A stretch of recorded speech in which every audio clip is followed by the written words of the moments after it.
வார்த்தை தேவையில்லை வாழும் காலம் வரை பார்வை பார்வை மொழி பேசவே நேற்று தேவையில்லை நாளை தேவையில்லை இன்று இந்த நொடி போதுமே வேறென்று வித என்று விண்தூவும் மழை என்ற இதயன்ன இவள் தோட்டம் பூ பூக்குதே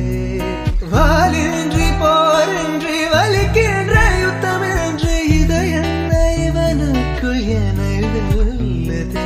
இதயம் முழுக இருக்கும் இந்த தயக்கம் எங்கு கொண்டு நிறுத்தும் இதை அறிய எங்கு கிடைக்கும் விளக்கம் அது கிடைத்தால் சொல்ல வேண்டும்